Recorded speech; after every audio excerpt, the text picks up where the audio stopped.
Salut à tous, soyez les bienvenus sur la chaîne qui déboîte. Alors avant de vous parler de l'objet d'aujourd'hui, qui est une paire d'oreillettes Bluetooth sans fil, j'aimerais vous parler d'un géant du web chinois qui est méconnu dans nos latitudes, il s'agit de Baidu.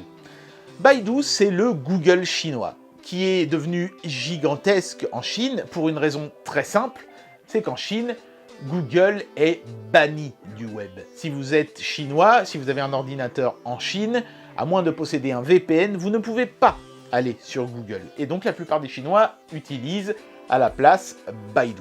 Pourquoi je vous parle de ça? Parce que les enceintes qu'on va tester aujourd'hui, enfin les oreillettes Bluetooth plutôt, proviennent du constructeur Xiaodu.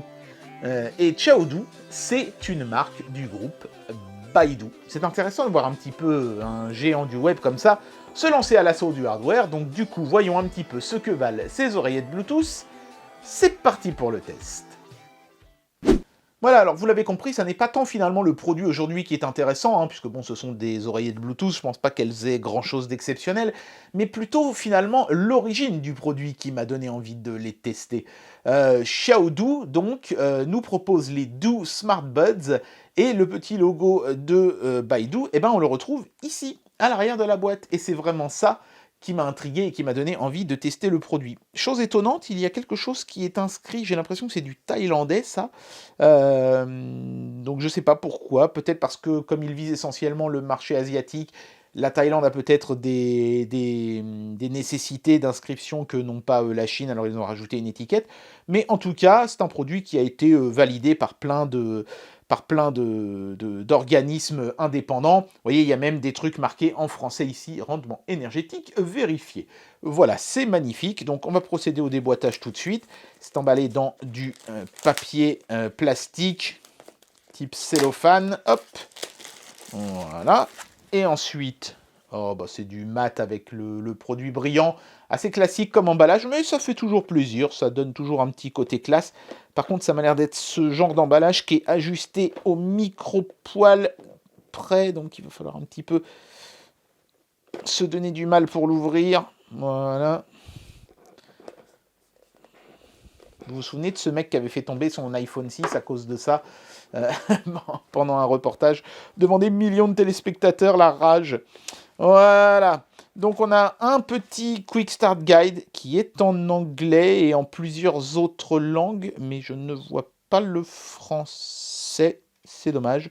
Bon après voilà, si vous comprenez un tout petit peu l'anglais, c'est surtout comment appairer les différents systèmes. Manifestement, il y a une application mobile qui peut fonctionner avec ces oreillettes. Bon, c'est un dépliant, mais ça se présente un peu comme un booklet, ça va. Je trouve qu'elle est pas mal faite, la petite notice. Voilà, un petit aparté pour la sécurité, les choses comme ça. Donc ça, j'imagine que ce sont les obligations légales. D'ailleurs, on retrouve les petites choses qui étaient marquées à l'arrière de la boîte aussi. On a le câble de recharge, et ça va, Baidu a bien travaillé, c'est de l'USB type C. Impeccable. Et on a nos oreillettes, bien calées dans une petite cale plastique biodégradable. Regardez-moi ça, c'est magnifique, on dirait un petit galet de plage, c'est tout joli, c'est tout arrondi. C'est très compact, c'est certainement les oreillettes les plus compactes que j'ai eues entre les mains depuis très longtemps. Donc ça s'ouvre comme ça, c'est pas mal, c'est magnétique, tac, très joli.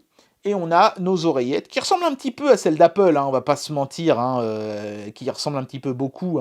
Même, je suis à peu près sûr qu'une fois qu'on aura enlevé le sticker bleu ici dans le bas, qui est vide, j'imagine que la batterie se vide pendant le transport, on aura quelque chose de très ressemblant. On a quand même une petite différence, c'est qu'il y a un aplat ici, là où chez Apple, ce serait un petit cylindre.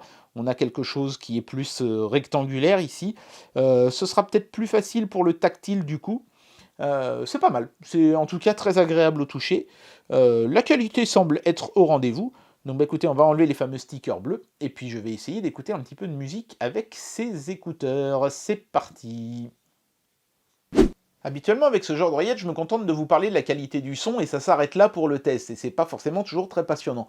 Mais là, au moins, on a une application mobile. Elle est pas mal faite, puisqu'elle permet notamment de voir si on a encore de la batterie dans chacune des oreillettes. On peut faire des réglages très simples sur les oreillettes, comme par exemple qu'est-ce que ça fait quand j'appuie sur l'oreille gauche au niveau du tactile ou au niveau de l'oreille droite. précédente chanson, chanson suivante, assistant vocal, lecture pause, c'est pas mal. Comme ça, on se fait sa propre petite popote au niveau de l'interface visuelle. On peut aussi mettre à jour le firmware de l'appareil. Voilà, là je suis en 4.0.1 et il y a une version 4.0.2. J'appuie sur le bouton Update et le firmware sera mis à jour. Ça corrige des petits bugs, j'imagine, ou des problèmes comme ça. Et puis, il y a un petit logiciel pour enregistrer des mémos vocaux avec le micro intégré aux oreillettes. Donc, je vais vous faire écouter un petit élément vocal que j'ai enregistré avec les oreillettes, justement, en utilisant le micro intégré. D'abord, un petit mot sur le son de ces oreillettes. Il est très bon, il est bien équilibré, il est agréable. Alors, ce n'est pas des intra-auriculaires, donc l'isolation passive des bruits ambiants sera presque inexistante. Hein, c'est le concept qui veut ça. Hein, on est sur quelque chose qui est très similaire en termes de qualité de son et en termes d'ergonomie à ce qu'étaient les AirPods avant les AirPods Pro, en fait. Donc c'est très bon.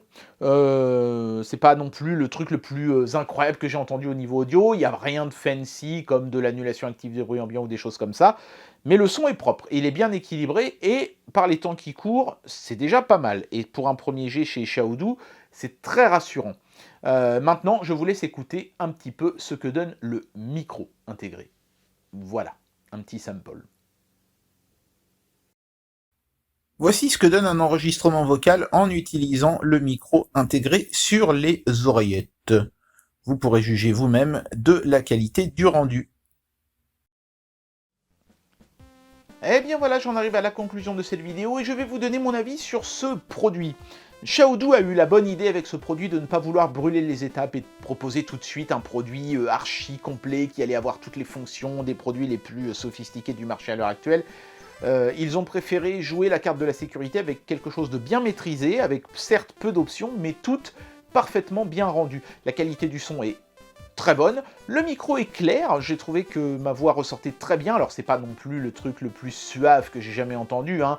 Ça a un petit côté métallique, le son évidemment, mais c'est clair surtout, donc si vous utilisez ces oreillettes pour une conversation téléphonique par exemple, vos correspondants vous entendront parfaitement bien, ce qui est excellent. Il n'y a pas de souffle dans ces oreillettes, la transmission sans fil Bluetooth est vraiment nickel, ça c'est vraiment leur gros point fort je trouve. Non, il n'y a pas grand chose à reprocher à ce produit. Évidemment, on aurait certainement préféré qu'il soit blindé de plein d'options dernier cri, comme l'annulation active des bruits ambiants, les choses comme ça, mais au prix auquel est vendu ces oreillettes, je trouve qu'elles constituent quand même une bonne petite affaire.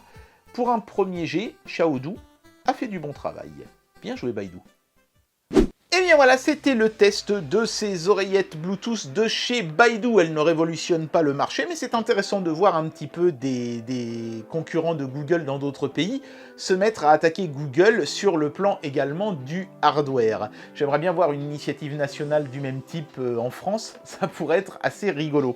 J'espère que cette vidéo vous aura plu, et moi je vous dis à très bientôt pour un prochain test. Allez, tchuss!